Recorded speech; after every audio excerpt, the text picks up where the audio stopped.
Monkey కనిపించని చంద్రుడు. ఒక పెద్ద అడవిలో తెలివైన మంకీ ఉండేది. అతను రోజంతా చెట్లెక్కి ఆడుకోవడం, పండ్లు తినడం, పిట్టలతో అల్లరి చేస్తూ ఉండేవాడు.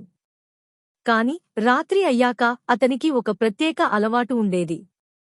ప్రతి రాత్రి నదీ తీరాన ఉన్న పెద్ద మామిడి చెట్టెక్కి కూర్చొని చంద్రుణ్ణి చూడడం.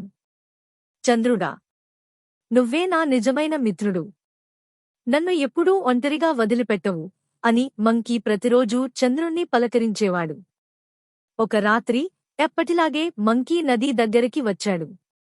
నీటిలో చంద్రుని ప్రతిబింబం చూసి ఆనందించాలని ఎదురుచూశాడు. కాని నీటిలో చంద్రుడు లేడు. నల్లని అలలు మాత్రమే కనిపించాయి.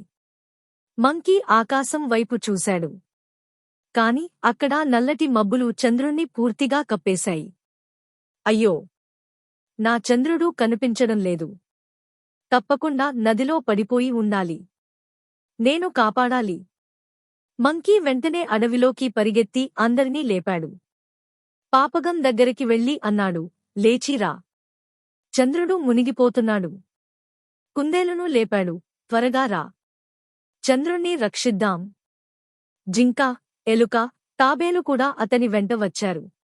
అందరూ నదీ తీరానికి చేరుకుని నీటిలో చూడగా ఏమీ లేదు.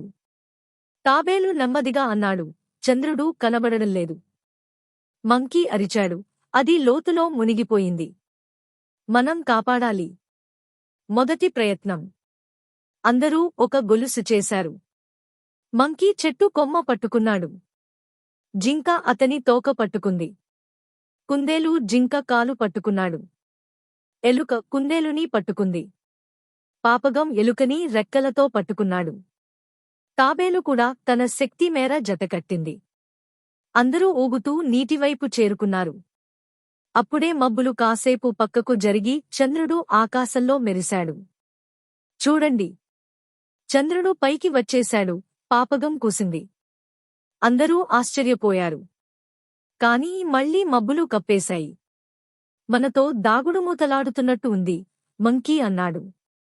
గూబ వద్దకు ప్రయాణం.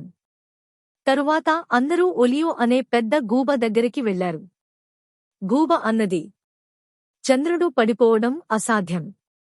కాని మీరు నిజం తెలుసుకోవాలంటే ఓపిక అవసరం. మబ్బులు తొలగితే నిజం తెలుస్తుంది. మంకీ తల గోక్కుంటూ అన్నాడు, కాని చంద్రుడు ప్రమాదంలో ఉంటే? గూబ నవ్వింది, ఓపికే సమాధానం. కాని మంకీకి ఓపిక లేదు. మరుసటి రోజు మంకీ తన స్నేహితులందరితో వెతుకులాట మొదలుపెట్టాడు.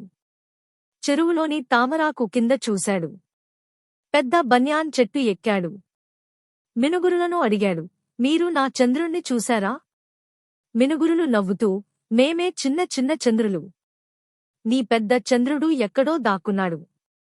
నదిలో ఉన్న ఒక ముసలి విని మంకీని మోసం చేయాలని అనుకుంది. హే మంకీ, నీ చంద్రుడు నా దగ్గర నీటిలో లోతుగా మునిగిపోయాడు.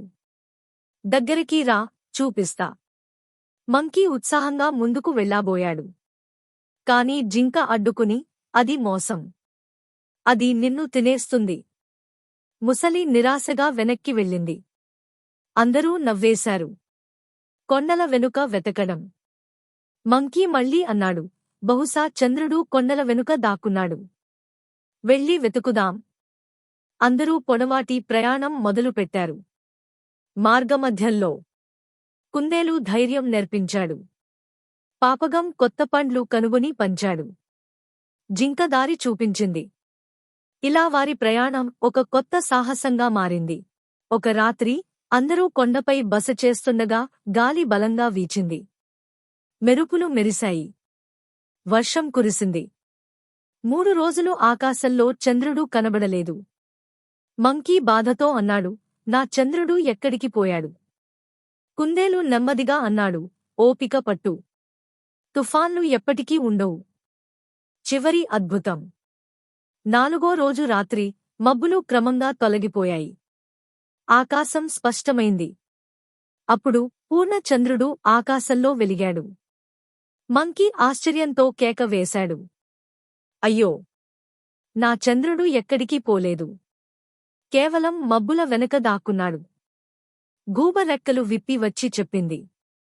ఇప్పుడు అర్థమయ్యిందా మంకీ? కనిపించకపోవడం అంటే పోయిందనుకోవద్దు. ఓపిక పడితే నిజం బయటపడుతుంది. మంకీ తలూపి చిరునవ్వు నవ్వాడు. ఇక నుండి నేను తొందరగా ఆందోళన చెందను. ఓపిక పడతాను. అందరూ ఆనందంగా చంద్రకాంతిలో నృత్యం చేశారు. పాపగం పాట పాడింది. జింక ఎగిరింది. కుందేలు గడ్డిమీద ఆడింది. మంకీ ప్రశాంతంగా కూర్చొని చంద్రుణ్ణి చూసి, నీవు ఎప్పుడూ నా మిత్రుడే అని అనుకున్నాడు. కథలోని నీతి: ఎప్పుడూ కనిపించకపోతే పోయిందని అనుకోవద్దు. ఓపిక, నమ్మకం ఉంటే నిజం తప్పక కనపడుతుంది. చంద్రుడు మబ్బుల వెనక దాక్కున్నట్టే. మీకు మా వీడియో నచ్చినట్లయితే please like, share and subscribe to my channel. ఒక రోజు అమ్మమ్మ తాతయ్య చెప్పిన కథలు.